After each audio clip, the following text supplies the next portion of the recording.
This video is going to be about basic space cleansing techniques. Now, this video is kind of like my essential oil video. There's so much I want to talk about, so I'm going to try to focus and try to only talk about the basics at this point. Because energy reading and cleansing rooms is something that I've been, okay, first of all, energy readings is something that I've been able to do since I can remember. I can remember going into places and getting goosebumps or feeling energies with my hands and my feet and just with my complete being, and being able to channel that energy and move it so that it doesn't affect me, and then also so that it doesn't affect like my family. And then also, I didn't really realize what I was doing when I was young, but I always loved to sleep with my window just a tiny bit cracked open. And I would go around the room, and what I was basically doing was just clearing the area every single night so that I could sleep well, because I was so sensitive to energies that anything that built up during the day, I couldn't sleep, and I would just be like, I'd lay there awake going, oh my gosh, I can't sleep, there's too much energy. I mean, and sometimes it feels like your feelers are just out from your aura, getting every single electromagnetic anything from around that's plugged in, and any kind of thought current and energy current, and it's so anyway. So yes, this is something I could talk for days about, so please, I'm sorry, I've got notes so that I could hopefully stay on track. And my son, he's so amazing. I'm like, cut, but don't cut, honey. Because I keep just going on and on. Okay, so I'm gonna focus. So today is just basic cleansing techniques of a room. I recommend that you do this when you first move. If you have any major life changes at all, my son is going, cheesy. He's such a sweetie.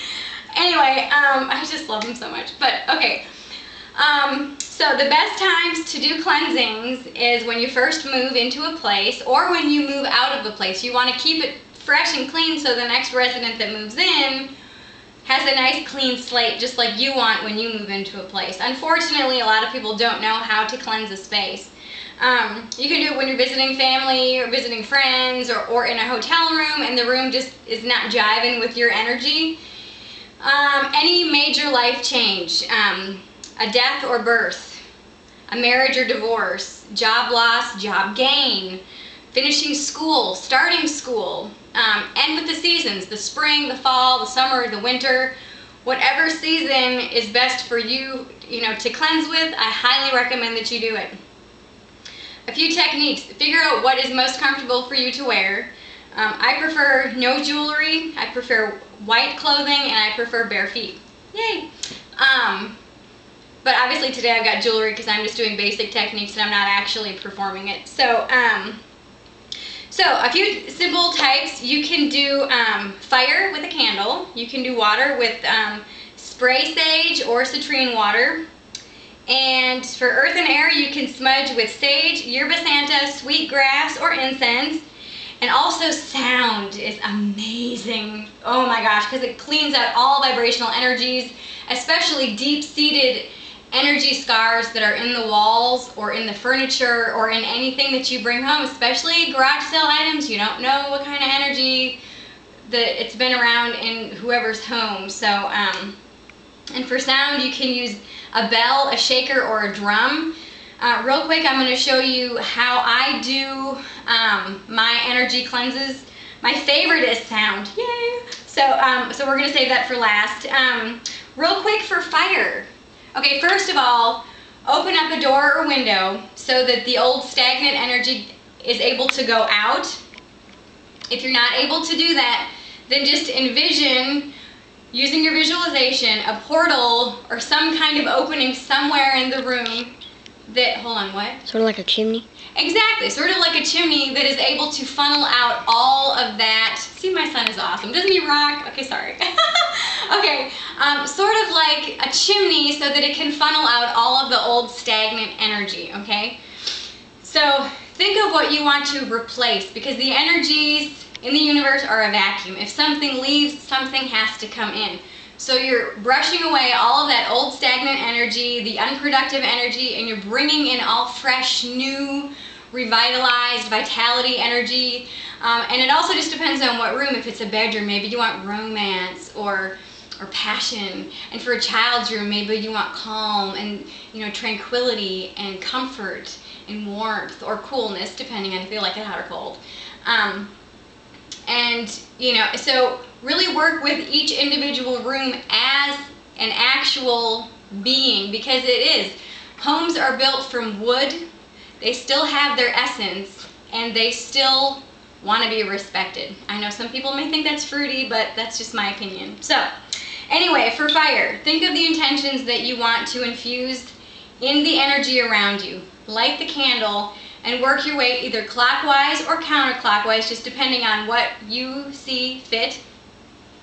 And I like to go in an up and down motion. Now, ideally, you would take out all the furniture from a room when you're doing this. Now, the worst places for stagnant energy are behind furniture, under furniture, and in corners with no doors. This obviously does not have that issue, but if this were a solid corner, make sure you go very slowly in this corner so that you can burn out all that old stagnant energy. And make sure that you get as high as you can and all the way down to the ground. So that is the example of fire.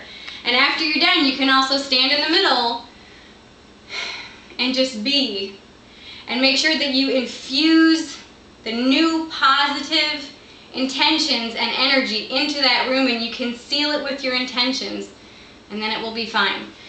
So real quick now, we're going to move on to water. This is the same thing. This is a sage mist. You can also just buy one of these and fill it with water, and you can just put a citrine stone in it and you know, use citrine water. You can also make a sage smudge, or I'm sorry, a sage mist with water and sage essential oil. And this is the thing, you know, like the same thing. You just spray it. And make sure that you don't spray your pets, otherwise they might get kind of mad. And just infuse your intentions into the spray and into your actions the entire time that you're doing it. And then also when you're finished, you could spray up and spray down, or do whatever that you feel is right for you. The next thing is with earth and air. I've got 3 minutes left. Okay. Earth and air, you can use sage smudge, sweetgrass, yerba santa, which is another kind of smudge that you can use if you're sensitive to sage, and you can also use incense. Again, go around and make sure that you let the smoke engulf everything, underneath things, behind things, especially in corners. And again, at the end, you do your little closing and sealing ceremony, or whatever you feel is right. The next and last one is sound, which is my favorite. The shaker, same thing.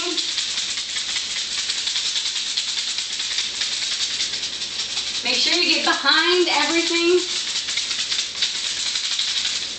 You can also clap. Clapping is very good. Get underneath. And you do it this way so that you can force your clap into corners and under things. You can also drum if you have a drum. That's very good. And also, this is my favorite, a bell.